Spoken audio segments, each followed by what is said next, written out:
Greetings and shalom from Jerusalem, Jane. I want to give you an update about the current events here in Israel. Upon all the travesty, the devastation, the trauma, the terror, the atrocities, the war crimes that's already going on, an Israeli family was notified last night that their beloved son, Tamir Barak, had been killed at the Gaza border. Israeli troops were working at the fence into Gaza, preparing for the ground operation that is just a matter of time before it's coming, when Hamas fired an anti-tank missile and this young 19-year-old young man, was murdered, Tamir Barak. The family of this young man has already had tragedy in the family. His uncle, his name was Tommy, was killed in the war in 1973. So this is now a family who already has had one funeral, and now they have to bury their beautiful young son. The Israeli Defense Forces is still carrying out search. There are still people here in Israel who don't know where is my loved one. There are still people who is unaccounted for. So I wanted to give you this update. Israeli military came out today and they said that they have notified 222 families that their beloved, their loved one, is held captive inside the Gaza Strip. Hamas has blatantly refused, denied anyone, including the Red Cross, to come into the Gaza Strip 2 weeks later to check on all of these hostages. We are talking about children down to 9 months old. We are talking about children with autism. We are talking about Holocaust survivors. We are talking about a lot of people who are sick, who needs medicine. Are they getting food? Did they have a shower? Did they change their clothes? Are they being abused? Are they being raped? We don't know. It's horrendous. 222 families were notified that their loved one is in the Gaza Strip. I want to say something because it's coming out more and more when the whole world is focused on the innocent civilians in the Gaza Strip. Did you notice on all the videos that came out that when the fence had been breached, first came all the terrorists and then came all the civilians? Did you notice all the civilians from Gaza who poured into Israel? It went around the world of a young girl who was kidnapped on a motorcycle. The people on that motorcycle, they were wearing civilian clothes, plain clothes. Some of the people being dragged away, they were being dragged away by civilians from the Gaza Strip. When we saw Jewish people being paraded down the street, held hostage in Gaza, who was cursing them? Who was yelling at them? Who was running up, hitting them? The civilians in Gaza. When rockets were flying into Israel, who was cheering in the Gaza Strip? The civilians in Gaza. Again and again and again, when a Jew is murdered, who is handing out candy and celebrating the murder of yet another Jew? The civilian in Gaza. But when the Israeli Defense Forces go in and they pinpoint targets inside the Gaza Strip, who is screaming, now we are the innocent civilians? Keep that in mind. I also want to say that more and more videos are coming out, horrendous graphic videos, because these evil demonic ISIS terrorists was filming the atrocities, the war crimes, the crimes against humanity that they committed. I saw that there was an English news site who had interviewed one of the people who was working with, when the bodies are coming in, they are trying to identify them, but some of them are just burnt so much you can't identify them. Body parts are coming in. These evil terrorists, they were cutting off body parts. They were cutting out eyes. They were cutting off legs. They were cutting off fingers. They were cutting the heads of people. They were shooting the heads of people, including children. Some of the women even including elderly ladies, had been raped so much, so violently, that their pelvis was broken by these evil terrorists. You cannot fathom the atrocities that's happening, that they committed. The IDF came out today and they said that we now have the bodies of 1,000 terrorists. Some of them, most of them, was killed, and then they took someone captive. And in the pockets of many of these terrorists, they found drugs, a specific kind of drugs that was used by ISIS fighters. They were copycatting ISIS. They also had pamphlets from ISIS, how to rape women, how to decapitate children, how to cut up the stomach of a pregnant woman and pull out her baby and kill the baby. You can't imagine the atrocities that took place here.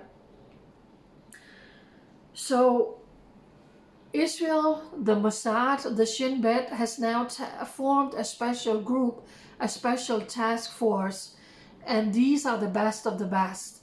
And they have now been given the task to hunt down and eliminate every single evil ISIS Hamas terrorist. And they named this group, and now I'm going to quote, they named this group after this First World War Jewish underground organization. In Hebrew, it's called Nili. It's a Jewish phrase. If you translate it, it means the internal one of Israel will not lie. So this special group of the best elite unit soldiers who's now going to go out and track down every single ISIS Hamas terrorist who committed these atrocities, their name is Nili, N-E-L-I, Nili. And in English it means the eternal one of Israel will not lie. It's just incredible. Some people are saying, why didn't it happen yet? Why didn't Israel go into Gaza yet? There are many reasons. They are trying to negotiate hostages, but this is not just about Gaza. This is about Israel finding herself in a multi-front war. Israel is surrounded by enemies. Many of them are proxies from Iran. So when Israel says, you know what, we need to eradicate Hamas, you cannot live in a nation where you have a brutal terror regime like Hamas, literally only 800 meters on the other side of the fence of all of those Jewish communities that was just slaughtered. Are they going to move back and just say, you know what, we are going to have this terror regime just on the other side? Of course not. They need to be eradicated. That's something that most of the world can agree upon. But on the northern part is Hezbollah in Lebanon, proxies of Iran. They have 150,000 rockets and missiles pointed at Israel.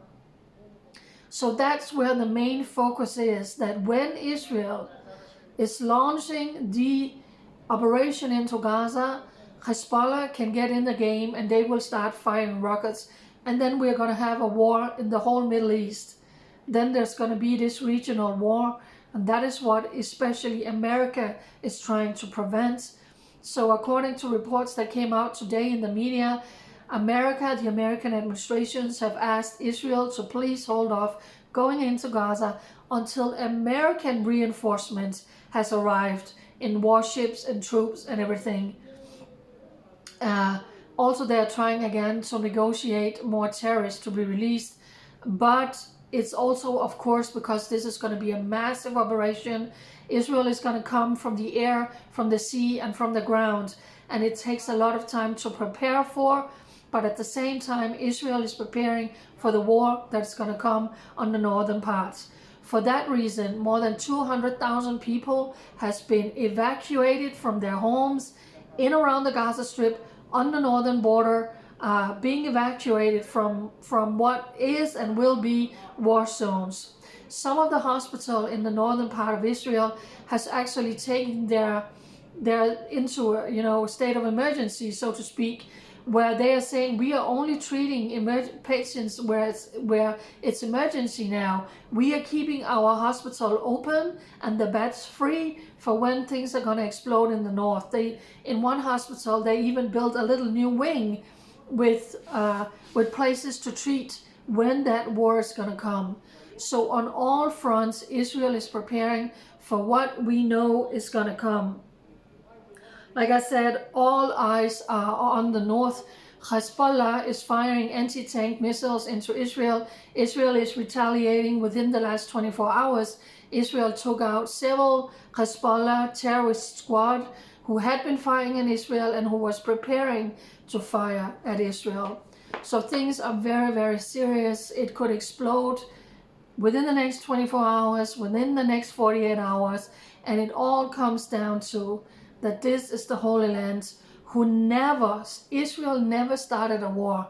Israel wants peace with their neighbors, with the Arabs living here in Israel, but Israel has been attacked numerous times, and now we were attacked by this vicious, diabolically ISIS Nazi army from Hamas, who committed the most atrocious things you can even imagine. And knowing that, when is Hezbollah going to attack Israel? Or is Israel going to say, we can't sit and wait for that, we need to do something first? But that's what the American administration has told Israel, please don't do that. I want to end this update by saying that as we see now around the world, the hate towards Israel has exploded. It literally exploded. It was exploding, but with the lie of Israel bombing a hospital in Gaza, where it turns out it was a failed Islamic Jihad rocket fired from in Gaza to try and murder Israeli civilians. It fell short. It landed not in a hospital. It had landed in a parking garage. So they killed their own people. Of course, they spread the lie that Israel was to blame, and everything exploded around the world. And now we see all of these evil, evil demonstrations against Israel. So, just a second. Sorry, as I'm recording this, there was a red alert on my phone. I had to do something. I want to end this video by saying Israel is watching. Israel is watching the world. We see these demonstrations around the world, 100,000 people in the streets in London calling for free Palestine, and horrendous slogans was being said, and the signs they were holding, there was even an ISIS flag, someone told me. When they are saying from the river to the sea, Palestine will be free, or they are saying free Palestine, what does that mean? Do you see any signs that says, what Hamas did was horrendous, we condemn that? No, we need a two-state solution. Is that what you see anywhere? No. It never was, it never will be. This is about liberating Palestine, and for them, Palestine is Haifa, it's Tel Aviv, it's Beersheba, it's Jerusalem, and it's Eilat. For them, the lie of occupation, not just about Judea and Samaria or East Jerusalem, it's all of Israel. That's why they are always out scream from the river to the sea, Palestine will be free. These are the people who is out in the streets calling for genocide of the Jewish people. That's what it means. And while this is happening, I'm telling you, Israel and the people here are looking around the world saying, wow, we even see more attacks. Anti-Semitism is spiking around the world. Jews are being attacked all over the world. Have we seen this before? During the Holocaust. During the Holocaust. The people who did something during the Holocaust are the people who is doing something today. Are you one of them? Are you one of them that's doing something? Or are you just sitting back saying, oh, that's horrible, but it's none of my business. What can I do? Don't be one of those who looked and saw the Jewish people being massacred and you're not doing something. I want to encourage you again, organize a pro-Israel rally in your city. If you are a Christian and you go to a church, if your church haven't had a prayer meeting for Israel, or your pastor hasn't mentioned what's happening down here, or you're having a rally for Israel, maybe it's time to change your church. I'm serious. If you can stay quiet for such a time as this, I don't even know what to say. So we all have a responsibility. I firmly believe God is going to ask all of us on Judgment Day, how did you stand with my nation, my people? I'm going to end this video by saying, standing with Israel is not a political issue. It's not dictated on, do I like the prime minister or not? Do I like the politics or not? No. Standing with Israel is a biblical mandate. You cannot be a Christian and not stand with Israel. You cannot be a Christian and not love the Jewish people. If you open your Bible, what is it about this nation? Who was the forefathers? Who were the prophets? They were all from this nation. So I encourage you from the bottom of my heart, get active, do something. Don't let this go through. And now, like I said, we are looking at that full-blown war. It's just a matter of time where it's coming. The hatred, the demonstrations against Israel is going to be even worse. You can make a difference, and you can say, not on my watch. I might not be alive during the Holocaust. I am alive today, and I need to do something. Write a letter for your newspaper if there are pro-Palestinian lies in your newspaper. Write an op-ed, put it in your newspaper. Contact your local media and tell, excuse me, what you said right now, it's not the truth. And now I apologize, this video became a bit too long. I'm actually standing in a summer dress. We have 29 Celsius, 30 yesterday in Jerusalem. Thank you for watching this video. If you stayed with me to the end, please share it out for all of this important information to get out to the world. Bye.